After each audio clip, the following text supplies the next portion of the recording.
The whole inception of the United States has been about you leave me alone and I'm going to live my life, right? It's always been like that. It's almost impossible for someone to come and say, you can't do that. I mean, it's a time bomb.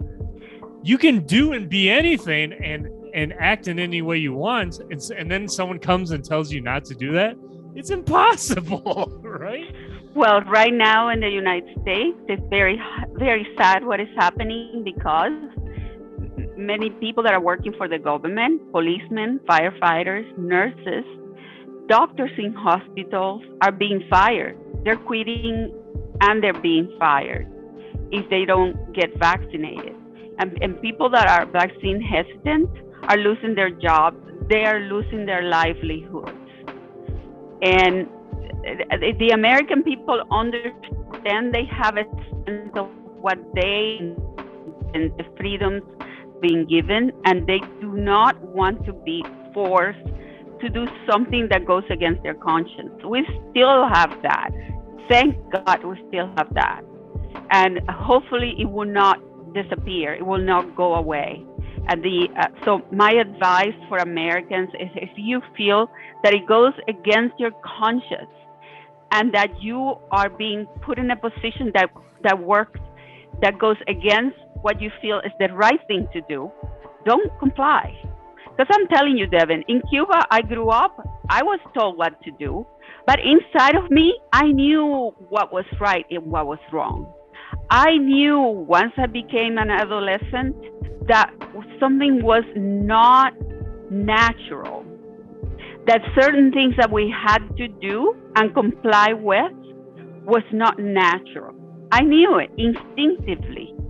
And we had very little information from the outside.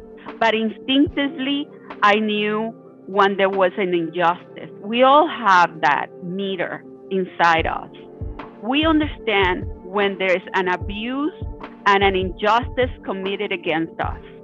We understand it. We may comply because it's better to stay alive than not to live at all. In Cuba, we have known when our freedoms were taken away. Some people were very happy. They thought that they had a purpose. The purpose was to fight for the revolution and comply with it and follow the guidance of the Communist Party. And still today, some people believe that.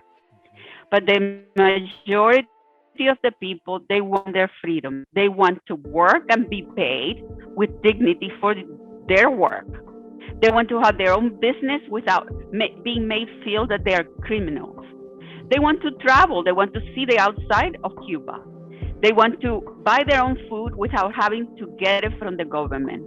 It's, Gladys, it's important what you're saying because I think fundamentally all those main tenets of our way of life that you're talking about, we all feel them. That's the point. I think the vast majority of this humanity, like globally, really, like we all essentially want this. Like our heart tells us we really want almost the same type of necessities and ways of living naturally each and every day. It feels almost so uncommon or unnatural when someone's like, you have to do this for this reason, right? I mean, exactly. It goes against our heart's feeling, doesn't it?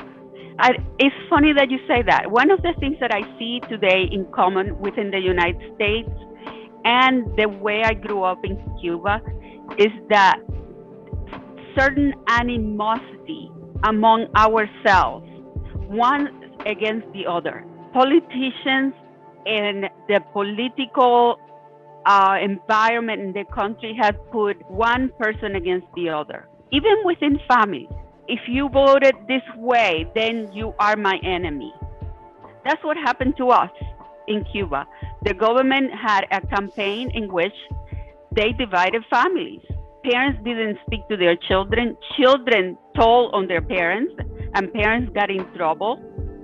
Children just walked away from their entire families, and husbands and wives divorced. Cousins didn't talk to each other. That was broken in Cuba. If they separate us, it's easier to win.